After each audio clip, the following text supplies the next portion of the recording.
My daughter signed the papers that sent me to Meadow Pines Memory Care. She told the doctors I couldn't remember my own name, that I wandered into traffic, that I had become a danger to myself and everyone around me. She cried in the hallway where she thought I couldn't hear her, and she held my hand through the lobby, and she whispered, "This is the best thing for you, Pa." Then she handed my house keys to her husband, climbed into the passenger seat of my truck, and drove away without looking back. That was 14 months ago. My name is Walter Greer.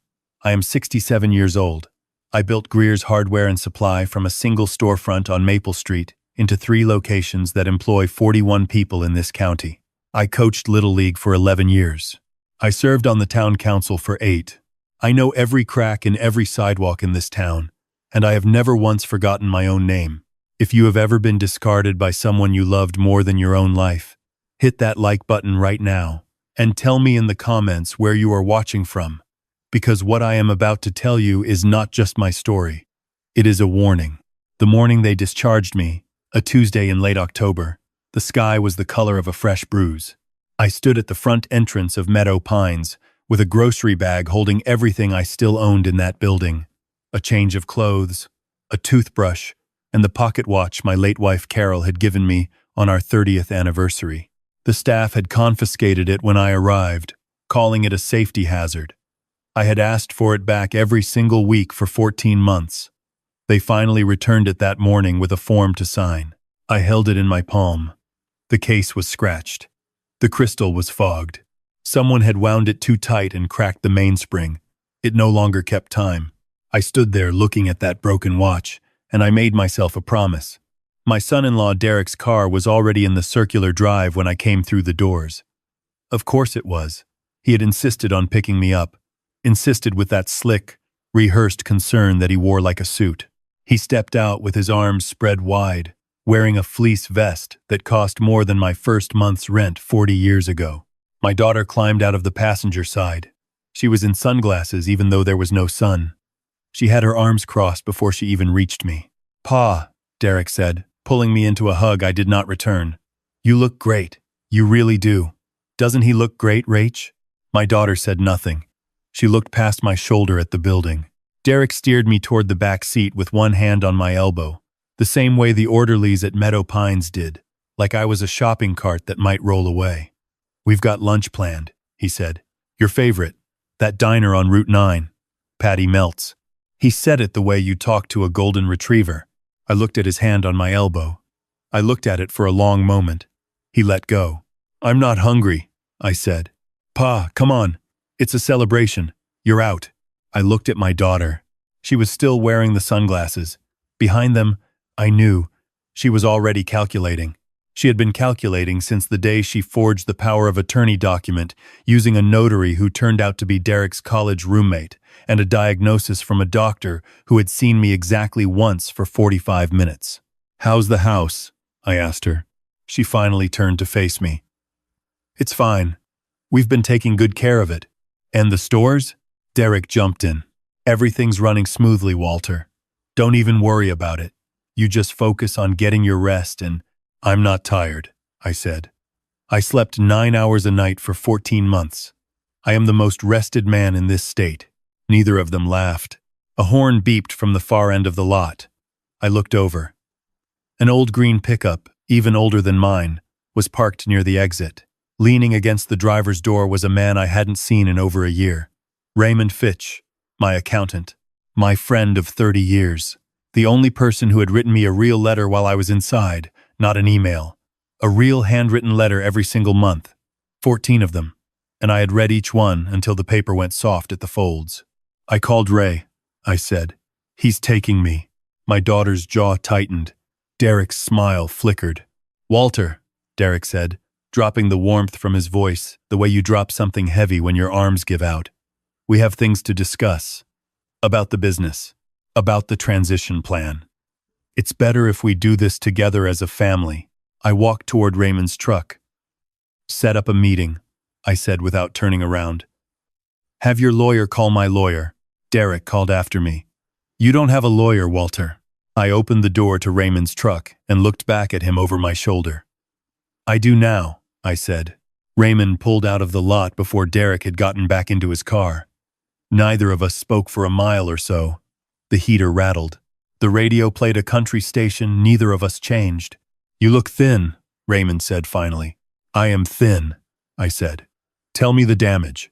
He exhaled through his nose. He reached behind the seat and pulled out a folder without taking his eyes off the road and dropped it in my lap. I opened it. The first page was the sale record for the Route 9 location.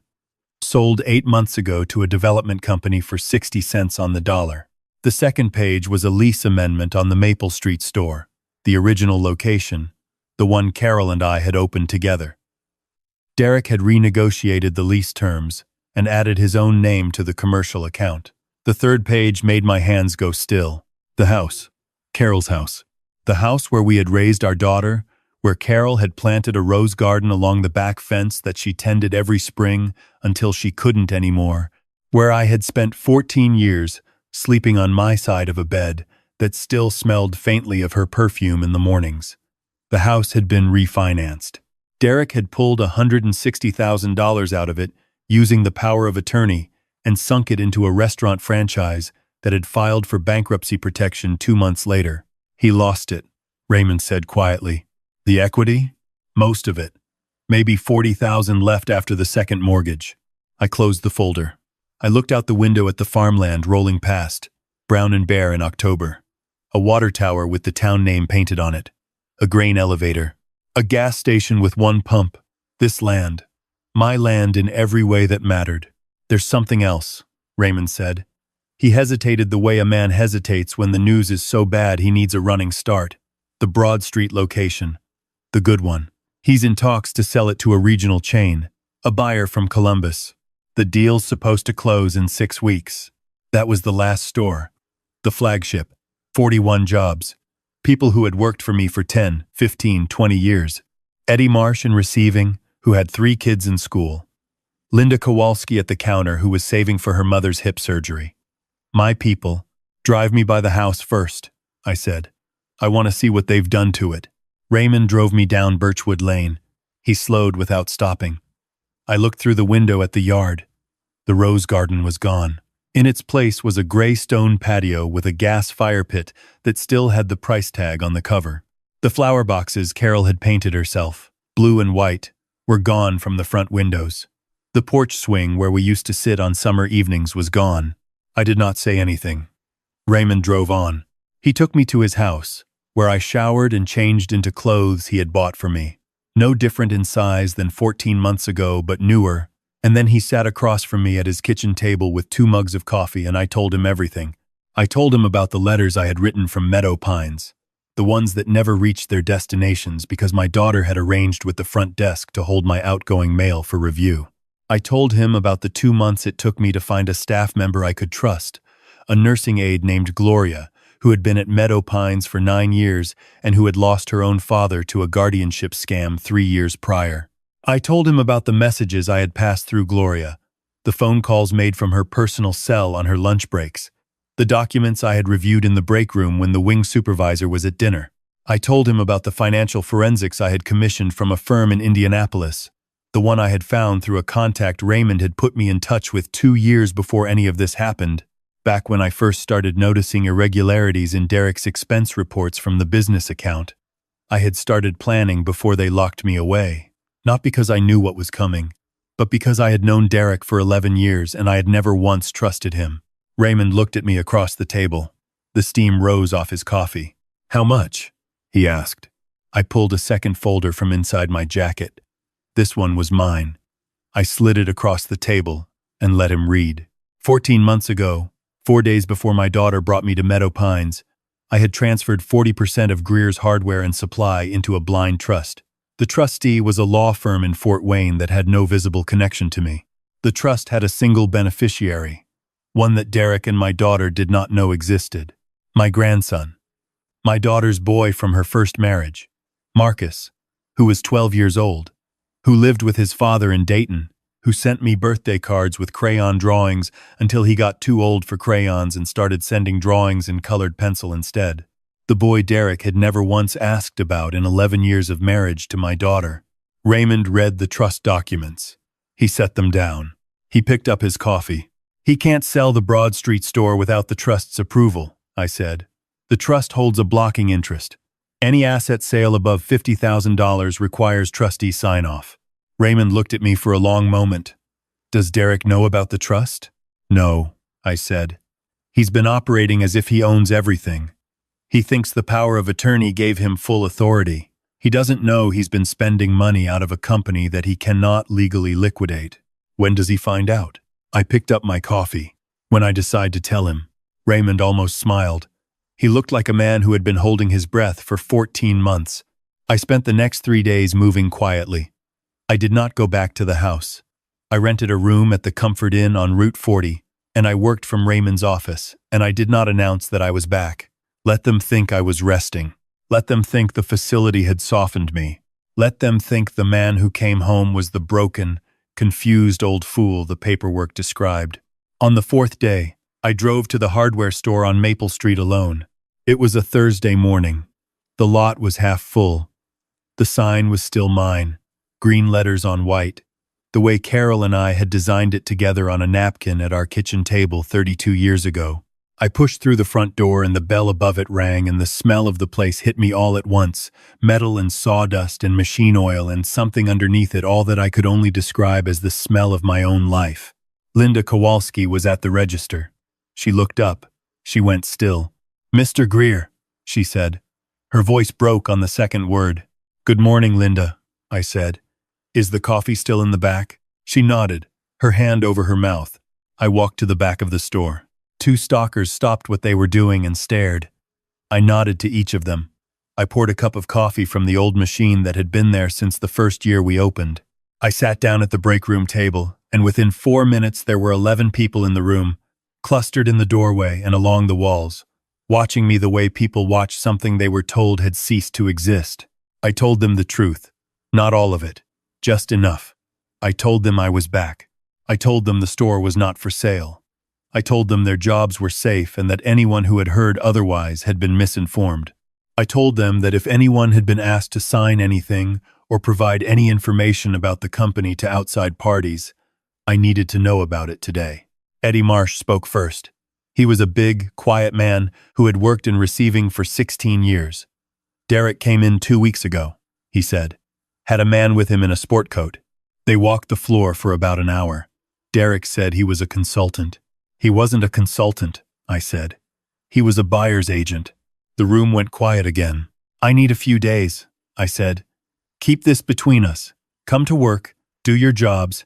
Don't say a word to Derek or to my daughter. Can you do that?" 11 heads nodded. I drove to Dayton that afternoon. Marcus was home from school, and he answered the door before I had my finger off the bell, as if he had been watching for me. He was taller than I remembered. He had Carol's eyes, the same gray-green that had stopped me cold the first time I ever saw them, sitting across a church pew 40 years ago. He hugged me hard, the way only a 12-year-old can, with no calculation and no reserve, just arms and force and relief. I sat with him and his father at their kitchen table, and I explained what I could in terms that were honest but not frightening. I told Marcus that I had put some things in his name to keep them safe, and that I needed him to know they existed. His father, a steady, careful man named Greg, who had always treated me with more respect than my own daughter did, listened without interrupting. When I was done, Greg looked at his son and then at me. "What do you need from us?" he asked. "Nothing yet," I said. "Just to know you're there." Marcus walked me to the truck. He handed me a folded piece of paper at the door. "I made this in art class," he said, looking at the ground. "Last spring. I was going to mail it, but I didn't know if you were allowed to get stuff." I unfolded it. It was a colored pencil drawing of the hardware store on Maple Street. The sign, the front windows, the parking lot. In the corner of the drawing, sitting on the bench out front that had been there since before Marcus was born, he had drawn 2 figures, a tall one and a short one, me and him. I sat in the truck for 5 minutes before I could drive. I filed the injunction on a Monday morning, 10 days after I walked out of Meadow Pines. The Fort Wayne firm moved quickly, once the court accepted the emergency filing. By noon, the Broad Street sale was frozen, pending litigation. By 2 o'clock, Derek's attorney had called Raymond's office 4 times. By 4, my daughter was calling my cell phone, which I let go to voicemail every time. I was done being the one who answered. I had also done something else in those 10 days. I had visited the doctor whose evaluation had formed the basis of the competency determination, the one that gave my daughter legal standing to act as my guardian. His name was Dr. Paul Hennessy, and he operated a private psychiatric practice out of a renovated Victorian house on the east side of town, all dark wood and framed credentials, and the particular quiet of a room where people come to confess things. He was not expecting me. His receptionist tried to stop me. I walked past her. Dr. Hennessy was 50-something, tan in November, the kind of tan that comes from a timeshare. He looked up from his desk with the controlled expression of a man who charges $300 an hour to control his expressions. "Mr. Greer," he said evenly, "I would ask that you make an appointment." I sat down across from him without being invited. "I have some questions about the 45-minute evaluation you conducted 18 months ago that resulted in my involuntary commitment. My clinical assessments are confidential, and I know what you were paid," I said. He stopped. I set a single sheet of paper on his desk. It was a bank record showing a transfer from an LLC registered to Derek's brother into an account connected to a holding company Dr. Hennessy had used for a previous real estate investment. The transfer had occurred 9 days before my evaluation. Hennessy looked at the paper. He looked at me. The tan seemed to fade slightly. "The assessment is on the record," he said carefully. "Whatever you think you're implying, I'm not implying anything," I said. "I am telling you that I have this document, that I have 2 more like it, and that my attorney in Fort Wayne has been informed of their existence. What happens next depends entirely on what you decide to do in the next 30 seconds. He was quiet. The clock on his wall ticked. Outside, someone raked leaves along the sidewalk, the sound coming through the old window frame.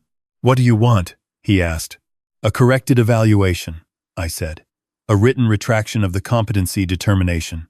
Signed, notarized, filed with the county probate court by Friday. If I do that?"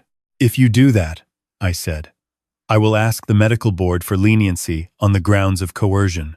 I'll tell them you were pressured by a family member who misrepresented my condition.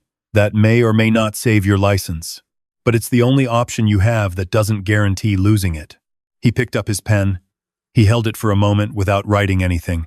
"She came to me first," he said finally, quietly, like a man who needs to say something even if no one will credit him for it. "Your daughter. She showed me videos. She said you were driving erratically, forgetting appointments, making threats. She was very convincing." "She's had practice," I said. He wrote for 20 minutes. When he finished, he slid the pages across the desk. I read them carefully. Then I took them, thanked him without warmth, and walked out. The Chamber of Commerce Gala was held every November at the Elks Lodge, a room that smelled of old carpet and the specific ambition of small-town business people who wanted to believe they were doing something important. I had attended every year for 25 years. I had been given the Businessman of the Year award 3 times. My photo was on the wall between the coat rack and the emergency exit. Derek had RSVP'd for a table of 6. He was expecting to be nominated for the Growth Award, which the chamber gave to businesses that had expanded or acquired new properties during the year. He had submitted the Route 9 sale as evidence of strategic portfolio management. He had also, I was told, let it be known around town that he intended to announce the Broad Street transaction at the gala as a sign of continued momentum. I was not on the guest list. I bought a ticket at the door. I sat in the back during the salad course and the silent auction and the presentation from the County Economic Development Office. I watched Derek work the room with his vest and his handshake, my daughter on his arm in a blue dress I didn't recognize, laughing at the right moments, leaning in close to the right people. He looked like a man at the top of a very steep hill. I waited until the awards portion. The chamber president, a woman named Doris Halverson, who had known me since the hardware store's first year, was at the podium. She began the Growth Award presentation. She had been told, by Derek's people, that the recipient was a foregone conclusion. She was reading from a card. I stood up from the back table. I didn't run. I didn't shout. I walked the length of the room the way I had walked it 100 times, slowly and deliberately, and the conversations died in my wake the way they always do when something unexpected enters a room. By the time I reached the front, every table had gone quiet. Doris looked up from her card and saw me, and the card dropped slightly in her hand. "Walter," she said into the microphone. Derek turned. My daughter turned. The color did not leave Derek's face immediately. It drained slowly, like water finding the lowest point of a floor. "Good evening," I said to the room. I looked at Doris. "Sorry to interrupt. I just need 1 minute." Doris stepped back from the podium without a word. She had known me a long time. I gripped the sides of the podium and looked out at the room. I saw faces I recognized. Men and women I had done business with, served alongside on committees, watched grow up. I saw Eddie Marsh at the back, who had come on his own time and was standing near the door with his jacket still on. "Most of you know me," I said. "Some of you heard I had some health trouble. You were told I needed specialized care, and that my family made that decision out of love." I paused. That was a lie. The room held its breath. 14 months ago, my daughter filed a fraudulent competency petition using a paid psychiatric evaluation and a forged power of attorney. The judge who approved it had no reason to question the documentation because the documentation looked real. I was admitted to Meadow Pines Memory Care on a Thursday, and by the following Monday, my son-in-law had keys to my business accounts. Derek pushed back his chair. "Walter, you are not well. This is exactly the kind of—" "Sit down, Derek." He did not sit down, but he did not move forward either. I reached into my jacket and laid 3 documents on the podium. I did not read from them. I just let them exist. "The corrected psychiatric evaluation was filed with probate court this morning," I said. "Dr. Hennessy has retracted his original determination and provided a sworn statement confirming that the assessment was conducted under false pretenses." I tapped the first document. "The injunction blocking the Broad Street sale was granted last week." I tapped the second. "And this is the trust instrument creating the Greer Family Trust, established 14 months ago, which has held a controlling interest in Greer's hardware and supply this entire time." I looked directly at Derek. "You have been spending money out of a company you never legally controlled. Every transaction you authorized over the past 14 months is subject to review. The forensic accounting team has been working for 3 weeks. The report goes to the DA's office on Friday." My daughter stood up. "Pa." Her voice was low, urgent, frightened. "Pa, please, can we just—" "I love you," I said. And I meant it, which was the hardest part of all of it. "I have loved you every day of your life, and I will love you until the last day of mine. But I will not be silent about what was done to me to protect you from the consequences of it. That is not love." I learned that the hard way. The room was absolutely still. Derek looked at my daughter. Something passed between them. The particular communication of 2 people who have run out of options and know it. Then Derek looked at me with an expression I had never seen on him before. Not anger, not calculation, just the bare, cold fact of a man staring at the end of something. "The jobs are safe," I said to the room, pulling my eyes away from him. "All 41 of them. The Broad Street store is not for sale. And if anyone here does business with Greer's Hardware and Supply, I want you to know that starting Monday morning, I will be back at my desk." I stepped away from the podium. I had said what I came to say. Derek made his move as I came down from the small platform. He grabbed my arm, hard this time, nothing soft about it. "You think you can walk in here and blow everything up?" he said through his teeth. "You don't have any idea what I can still do to you. I have friends in this county. I have." "Let go of my arm," I said. He didn't.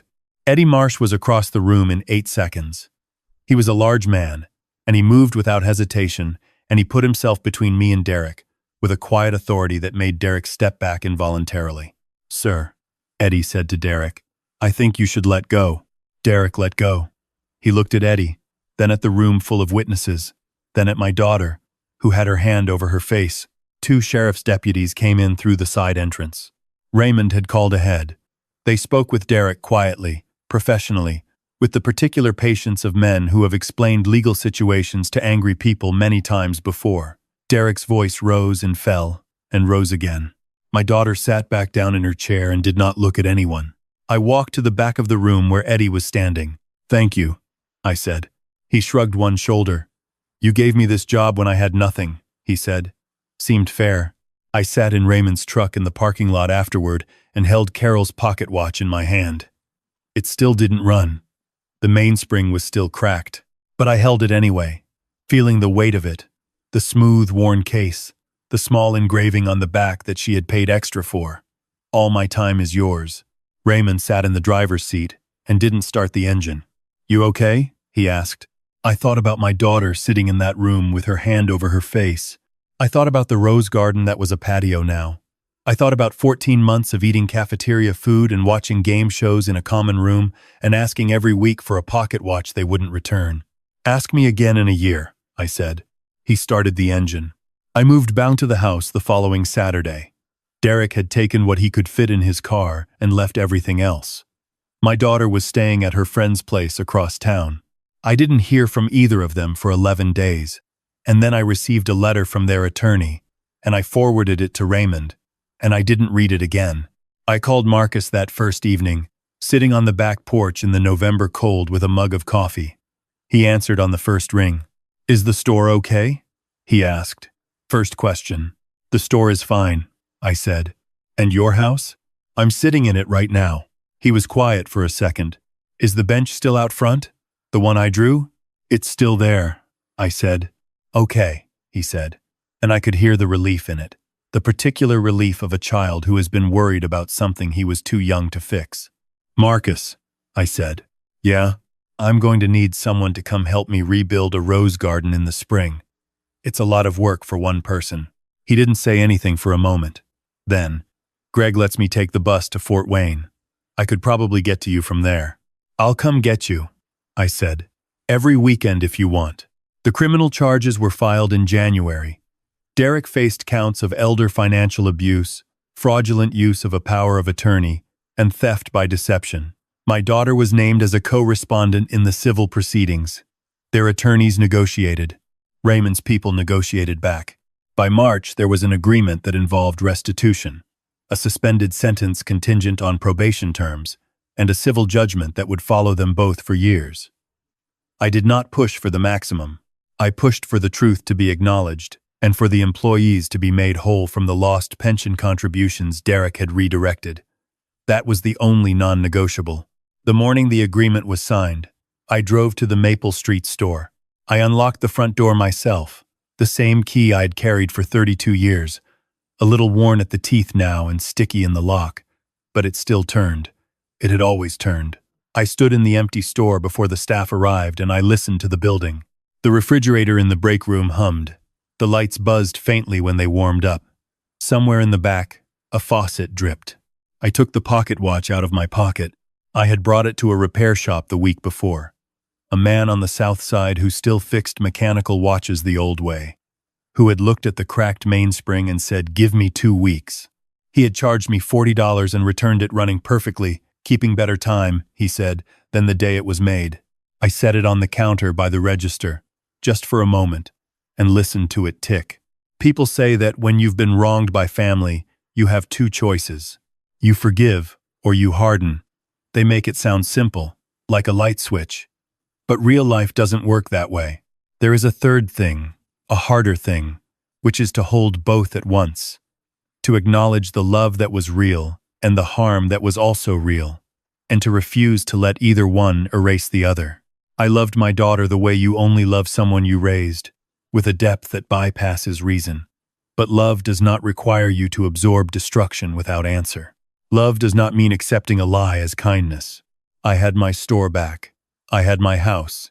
I had the watch that kept time and a back fence waiting for rose canes in the spring and a boy in Dayton who drew pictures of the people he loved. That was enough. That was everything. Linda arrived first, like always, 20 minutes before opening. She saw me at the counter and she stopped in the doorway and she said, "Good morning, Mr.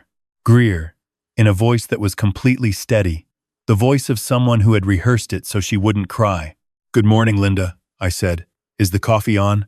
She went to start it. The bell above the door rang.